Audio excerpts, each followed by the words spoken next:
कितना देखेंगे 2.3। 2.3 में भाग है, भिन्न का भाग, ठीक है। कुछ लोगों को आता भी होगा, कुछ लोगों को नहीं भी आता होगा। तो भिन्न का भाग लगाने के लिए सबसे पहले 2-3 हेडिंग आपको याद होनी चाहिए या इसके बारे में जानकारी होनी चाहिए कि उचित भिन्न क्या होता है, विषम भिन्न क्या होता है और पूर्ण संख्या क्या होता है। इसके पहले भी जब हम प्रश्नावली 2.1 स्टार्ट किए थे तभी आपको इसके बारे में बता दिए थे, ठीक है। एक बार आज और फिर से हम बता रहे हैं। इधर देखिए ध्यान से, अगर आपसे कोई पूछे कि उचित भिन्न किसे कहते हैं, इसकी जब आप परिभाषा याद रखेंगे, इसकी परिभाषा जब तक याद नहीं होगी तब तक आप सवाल को सॉल्व नहीं कर पाएंगे। आप नहीं बता पाएंगे कि कौन उचित भिन्न है, कौन विषम भिन्न है। समझ में आया? उचित भिन्न वह भिन्न होती है जिसमें अंश हर से छोटा होता है। अंश हर से क्या होता है बच्चों? छोटा।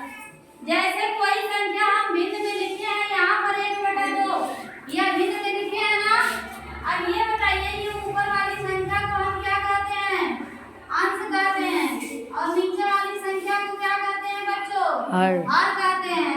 तो उचित भिन्न हम किसे कहेंगे? अंश हर से क्या होना चाहिए? छोटा होना चाहिए। अब इसमें हर क्या है? बड़ा है कि नहीं? और अंश क्या है? छोटा है। अंश हमारा 1 है और हर हमारा कितना है? 2 है। तो ये बताइए यह कौन सी भिन्न होगी? उचित भिन्न होगी कि नहीं होगी? होगी ना। आगे देखिए यहाँ पर कुछ हमने उदाहरण लिया है। जैसे हमने यहाँ लिखा है 3/4 और 2/5। अब यह बताइए कि यह अंश बड़ा है कि छोटा है? हर से छोटा है। और यहाँ पर देखिए 2/5 लिखे हैं तो हर हमारा बड़ा है और अंश क्या है? छोटा है।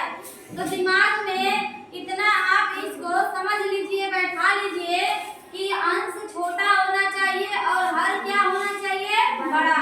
उसे हम क्या कहते हैं? उचित भिन्न कहते हैं। अब देखिए विषम भिन्न किसे कहते हैं? इसमें अंश हर से बड़ा या बराबर होना चाहिए। अब ध्यान दीजिए यहाँ पे बड़ा या क्या होना चाहिए? बराबर। जैसे कुछ उदाहरण लिए हैं, हमने लिखा है 5/4, लिखा है कि नहीं? ये बताइए ये अंश बड़ा है हर से? और ये 6/6 लिखे हैं तो अंश और हर दोनों क्या है? बराबर। तो देखिए यहाँ पर एक हमारा बड़ा हो गया और एक हमारा उदाहरण क्या हो गया? बराबर हो गया। ये हमने लिखा है 8/3। 8 बड़ा है कि छोटा है 3 से? 8 बड़ा है 3 से, ठीक ना। तो विषम भिन्न में अंश बड़ा होगा और हर क्या होगा? छोटा होगा। या फिर अंश और हर दोनों क्या होना चाहिए बच्चों? बराबर होना चाहिए। आगे देखिए पूर्ण संख्या, साथ रहिए, साथ रहो। पूर्ण संख्या किसे कहते हैं? पूर्ण संख्या वह संख्या है जो एक धनात्मक पूर्णांक है। जैसे 1, 2, 3। अब हम आपको बताएंगे कि भिन्न कैसे सॉल्व करते हैं। देखिए इधर प्रश्न नंबर पहला क्या है? बोलो प्रश्न नंबर पहला क्या है? 12 भागे 3/4। 12 भागे 3/4। 3/4 इसको लगाना है। कैसे लगाएंगे? 12 को हम 12/1 लिख सकते हैं। लिख सकते हैं कि नहीं लिख सकते हैं? लिख सकते हैं। देखिए चाहे 12 लिखिए या बटा में 1 लिखिए, दोनों बराबर है, ठीक है। और यहाँ पर भागे कर लीजिए 3/4। अगले स्टेप में क्या करेंगे बच्चों? व्युत्क्रम का मतलब होता है उल्टा। व्युत्क्रम का मतलब क्या होता है? उल्टा। समझ लीजिए अगर कहीं व्युत्क्रम लिखा है तो उसका मतलब क्या होगा? उल्टा। अब यह जो 3/4 है इसको हम उल्टा लिख लेंगे और चिन्ह हमारा क्या हो जाएगा? परिवर्तित हो जाएगा। तो 12/1 गुणे 3/4 को हम क्या करेंगे? 4/3। अब देखिए बच्चों 3 से 12 कट जाएगा 4 बार में, और 4 अगर 4 में होगा तो कितना आ जाएगा? 16/1, यानी कि इसको हम 16 लिख सकते हैं। समझ में आया? इसका उत्तर कितना आएगा? 16। इस तरह से आपका प्रश्नावली 2.3 का प्रश्न नंबर 1 का सवाल बनेगा। समझ में आया? और कोई सवाल पूछना है?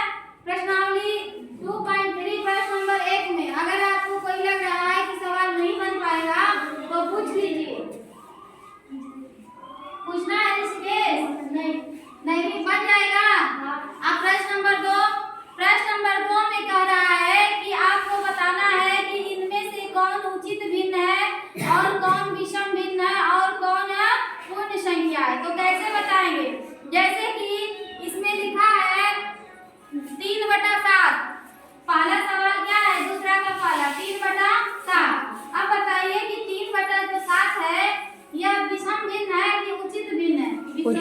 भिन्न। कौन बताएगा? उचित भिन्न। हाथ उठाइए। उचित भिन्न है कि विषम भिन्न है? विषम भिन्न है। आप कह रहे हैं उचित और आप कह रहे हैं उचित भिन्न है। दोनों लोग खड़े हो जाइए। विषम भिन्न की परिभाषा और उचित भिन्न की परिभाषा अभी अभी हमने बताया है, अभी अभी बताया है। बोलिए। विषम भिन्न में हमने आपको बताया था कि अंश क्या होगा? बड़ा होगा, या अंश और हर दोनों क्या होंगे? बराबर होंगे। विषम भिन्न में हमने बताया था। अब 3/7 है तो 3 हमारा हर से क्या है? छोटा है। तो यह उचित भिन्न होगा कि विषम भिन्न होगा? उचित भिन्न। उचित भिन्न होगा। उचित भिन्न कौन बताया था? ध्यान दो इधर, नहीं तो बहुत मार मारेंगे। समझ में आया? सबसे पहले उचित भिन्न और विषम भिन्न की जो परिभाषा है वो दिमाग में अपने बैठा लो, तभी जाके इस प्रश्न को लगा पाओगे। प्रश्न नंबर 2 में दूसरा सवाल दिया है 5/8। क्या दिया है? 5/8 बताइए यह कौन सा भिन्न होगा? उचित भिन्न। उचित भिन्न कैसे होगा? क्योंकि ये जो हमारा अंश है वो हर से क्या है बच्चों? छोटा। हमने जो है उचित भिन्न की परिभाषा यही बताई थी कि अंश हर से क्या होना चाहिए? छोटा।